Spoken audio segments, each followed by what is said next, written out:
Hey guys, we are living in a day and time when violence is a part of our life. But I guess it's always been like this, right?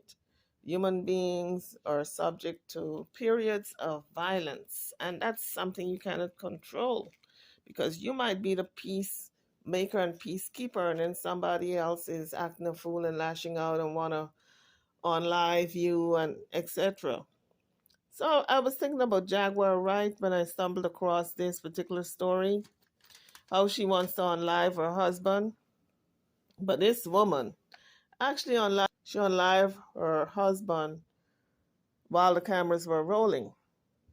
Now, they have 4 children, or I should say, the man is gone now, but 4 children are in the picture.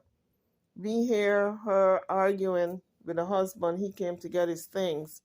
He's on the phone with his uncle, talking to him, I guess, trying to let him know what was going on. And he's stating that he just want to come and get his things. And we hear the wife and the mama just arguing with him. The wife is arguing with him, and the mom is chiming in. She is supposed to be the person to keep the calm, right? Because she's the adult. She is like the mother figure, Big Mama.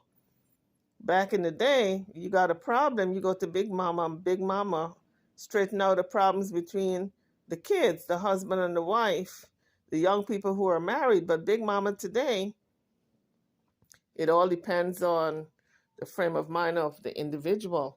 Some people don't see themselves as the peacekeepers. They see themselves as just, I'm picking up for my daughter, I'm picking up for my son. I don't like his wife, I don't like his, her husband.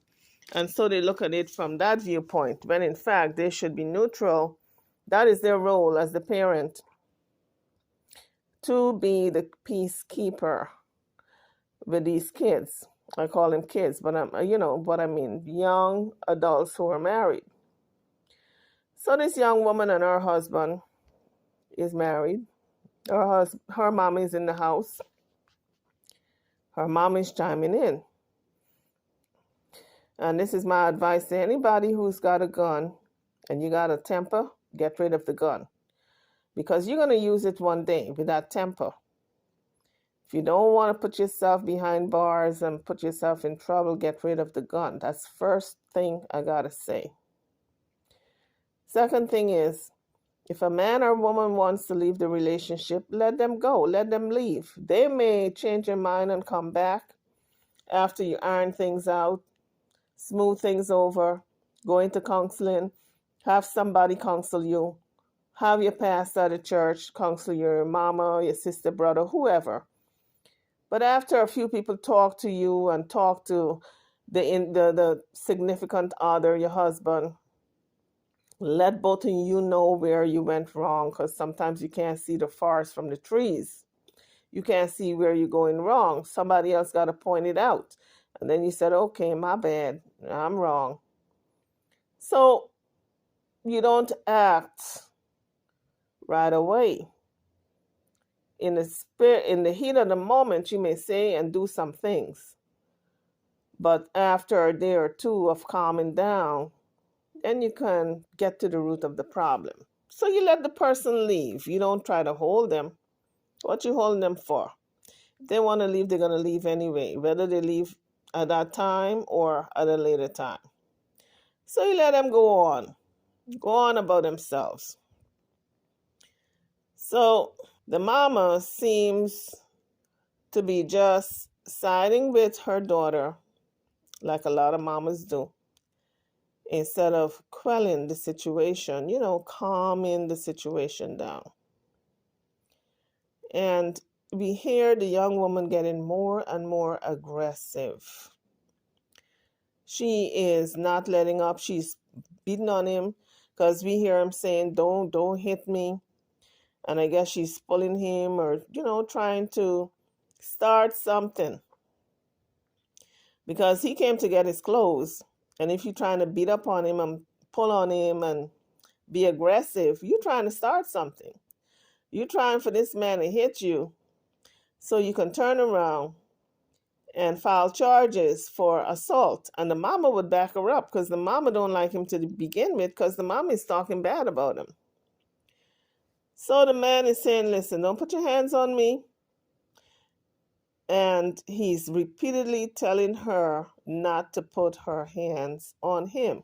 So let's listen to the audio, and you guys are going to get the gist of what I'm talking about.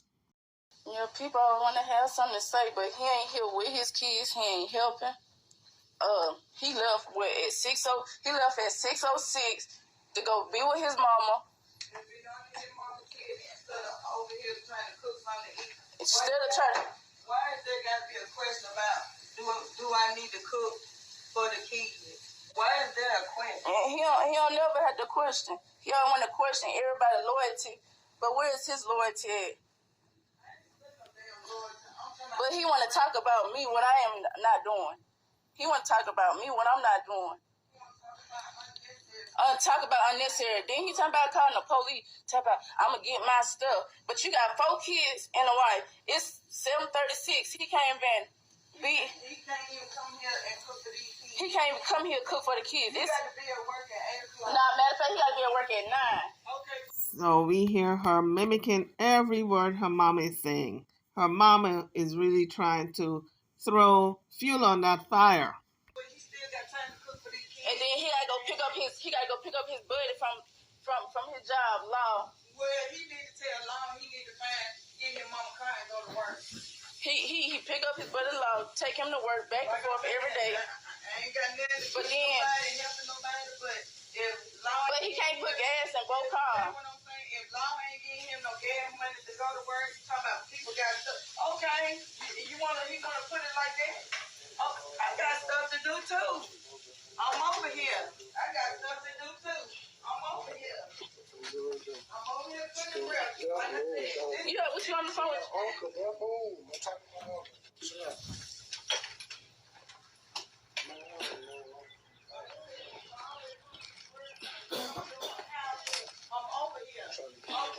No, he ain't trying to get ready for work. Look at him. This is a sad case, y'all. He getting his stuff.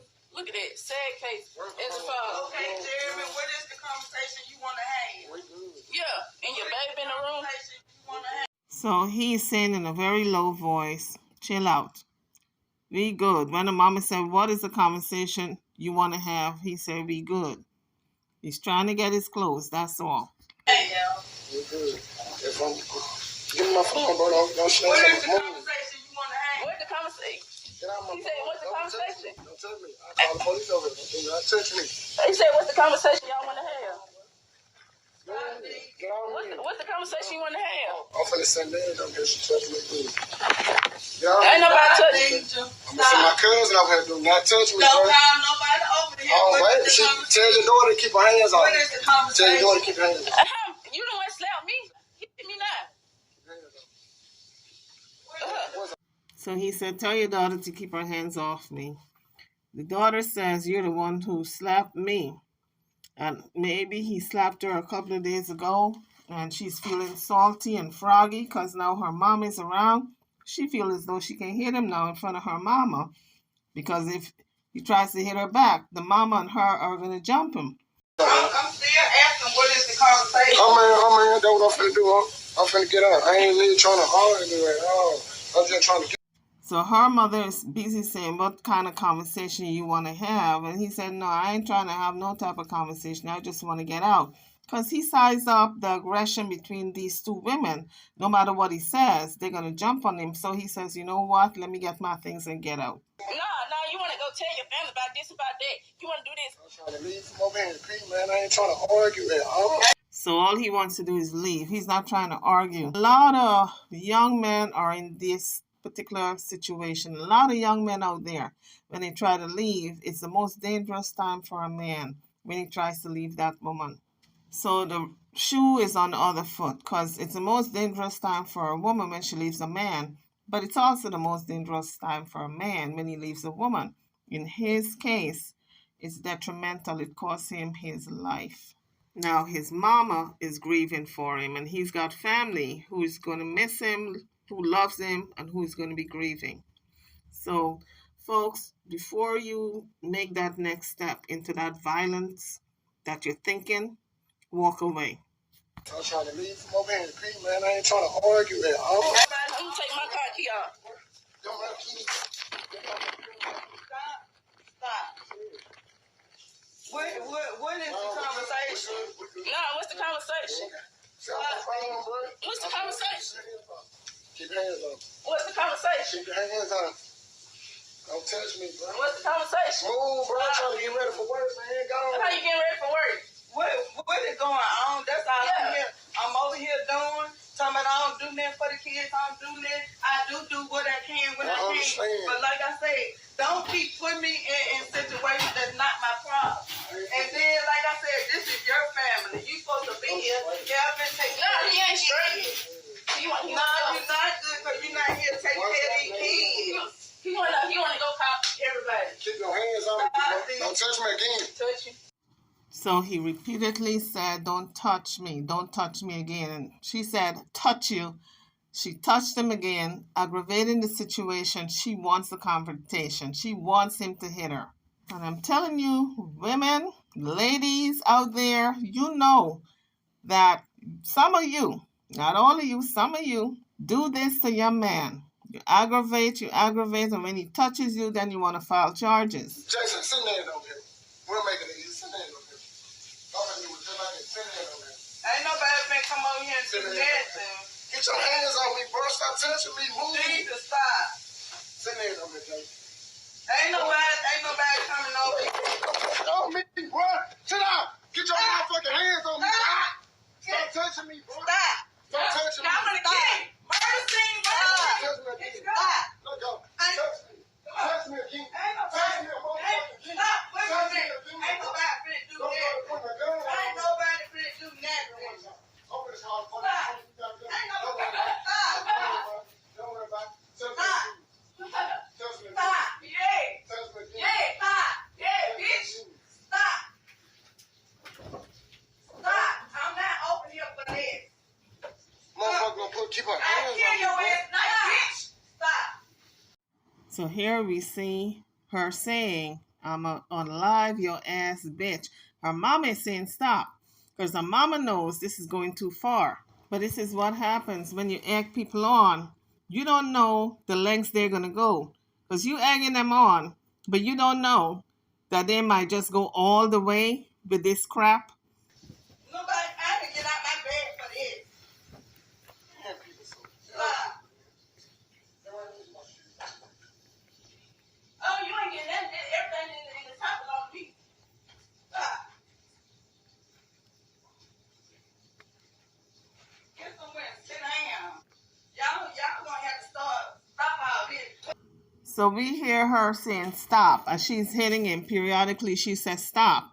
When she's putting hands on him, a lot of women do that. They'll put hands on the person, got a camera going, and then say stop while they're beating up on the person. And they will make it seem on camera as if the person is touching them and they are defending themselves. That's why she's saying stop. Like if she's defending herself. In actuality, the man is trying to get his clothes and just get out of there because she's getting more and more aggressive.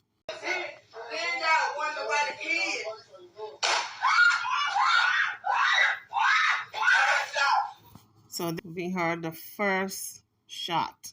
Everybody's screaming.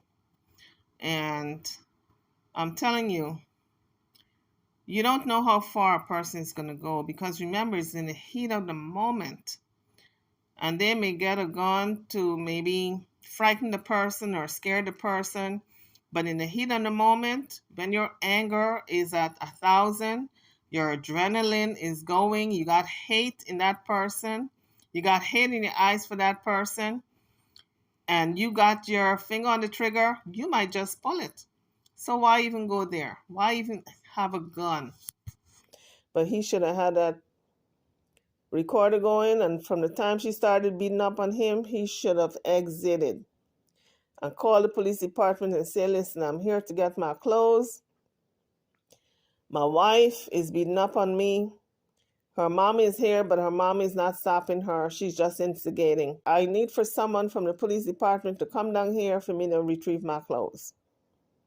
And maybe this wouldn't have happened.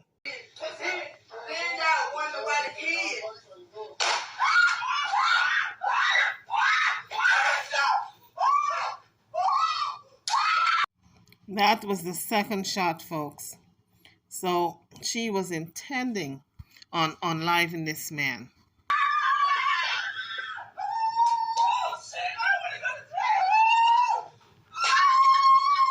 That was a third shot.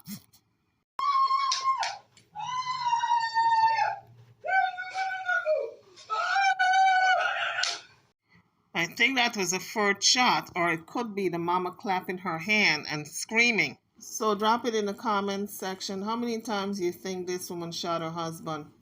And any type of input you guys have into this story, because we might see this popping up in the news. Do you think this argument could have been avoided? Now her mama is going to be left to raise these four kids. Her mama was saying it's not her place to be over there trying to help out.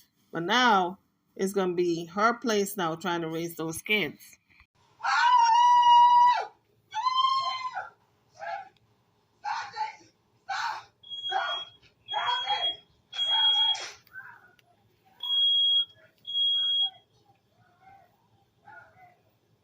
So we hear now the mama, her voice fades.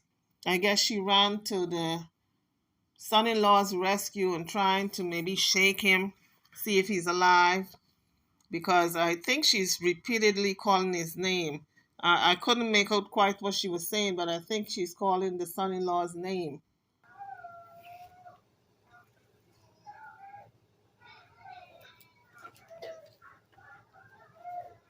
So at this point, I don't know where the wife is of this young man. What she's doing, she's probably sitting in a corner crying because she realized the errors of her ways, that she unlived her husband in pure anger. Now the kids are present at all this here goings on, and the kids are going to start crying. I don't know how old the kids are, but I'm sure they're old enough to know that their father have been shot and he's laying on the ground, lifeless, with blood coming out from maybe his head, his chest, God knows where. But I'm sure the kids are old enough to understand. And it's a hell of a thing for a young child to see that one of their parents were shot in front of their very eyes. Because I'm sure when this argument was going on, the kids are standing there watching because they are ready for school. They got to go to school. So they're standing around watching their parents, well, not their parents argue, but their mother arguing with the father, and the father is trying to leave. They're witnessing all of this. So this is going to be trauma for these kids. And a lot of times, parents, now the grandparent, she should put them into some type of trauma counseling, but I'm sure she wouldn't, or she's not going to, because a lot of people don't think along that line, that when a child sees a killing like this, they are so traumatized that they need to go into counseling, because they're going to have repeated nightmares of what they saw, and it's going to go through life. They're going to carry this thing throughout their whole life. So counseling, let me tell you guys something. If you know of anyone who has gone through this, any young person, encourage the parents, grandparents, whoever is their current caretaker, encourage them to put them into counseling, because a lot of times they act out in school, they act out in relationships, they can't hold down jobs, all kinds of stuff because of what they saw one parent did to the other parent.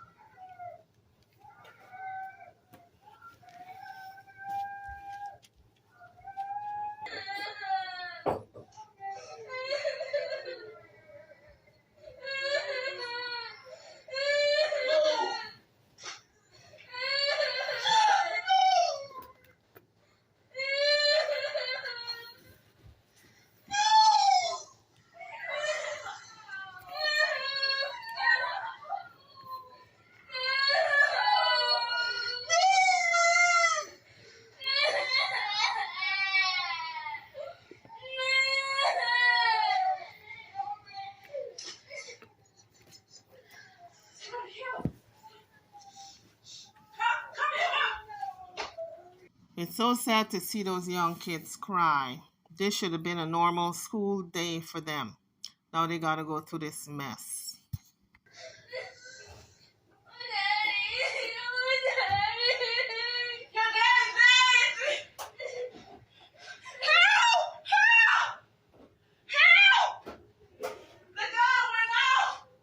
So this is either the mama or the daughter saying, help, help, the gun went off. So I guess that person is on the phone calling 911.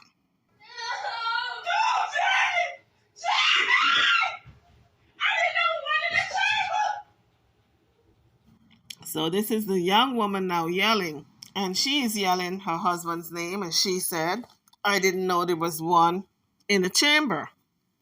But I wonder how many bullets there was really in the chamber, because I counted at least 2 shots. If you didn't know there was one in the chamber, why did you squeeze the trigger? So I think in this moment she realized what she did, that she's actually going to go to jail for murder, because this man is not moving. He's on the ground bleeding. So she's got to now cover herself. Quickly, she's thinking quickly. I didn't know there was one in the chamber. And I'm sure she's going to tell the cops, I grabbed the gun, but I didn't know there was a bullet in it. So why are you squeezing the trigger if you don't know if there's a bullet in it? So guys, what do you think? Is this premeditated, manslaughter, or murder? Drop it in the comments, and for all you legal minds out there, you can make an analysis of this story and tell me the verdict that you're going to bring in. He's in there trying to get his clothes, and she makes the announcement that she's going to unalive him today. And all of a sudden we heard the shot. But we know what that means. We heard a gunfire. And everybody's screaming, including the mama, and the kids are screaming. Remember, the kids are there, the 4 kids, because they got to go to school. Because she was saying he should have been here to help take them to school and cook for them and all this here. So the kids are still there. And all of a sudden we hear the kids are crying, everybody's screaming. And the instigating mama, now she's crying and screaming. There's someone screaming. I couldn't even figure out if the young woman was screaming, because this wasn't on camera that the unliving happened. But we heard the shot. I heard 2 shots, actually. So to me, she was intending on unliving him. Because when she made the statement, I'm on live you today, and she went and got that gun, that was, I don't know how they would classify that, if it was in the heat of the argument that she did that, because she didn't plan it. Not to my knowledge. Some people, they lay in their bed and they plan on what they're doing. Well, when he comes over, we're going to argue. I'm sure we're going to argue. And if we argue, I'm going to go get this gun and I'm going to unlive him. And I'm going to let him know what I'm doing. Some people do plan that out. But I can't prove that, because we don't know if she planned it that way or if it was just the heat of the argument that she went and got that gun and put 2 in him or 1 in him. I heard 2 shots. But my point is, now the mama got to raise them kids, them 4 kids. The mama is going to have to raise those 4 kids. Since she liked to talk a whole lot of ish and not be the peacemaker and the peacekeeper, now she got to raise them kids, them 4 kids. Her daughter going to jail. I don't know how long she's going to stay, or how long she's going to spend in jail, but she's going to jail for sure. So that means those kids don't have a mama or a papi to raise them. They don't have a father or mother now. The father is gone, and the mother is going to go to jail. Now grandma got to raise them. So I'm telling you guys, blessed are the peacekeepers. That grandmother, or her mother, the young woman's mother, should have been instrumental in letting her daughter know, let him go. Do not put your hands on him. You can't hold somebody who don't want to be with you. Because the man wanted to go. He got 4 children with his wife, but he wanted to go. For whatever reason, all the arguing. So her mama should have been able to pull her short tail and say, listen, you're my daughter. I love you.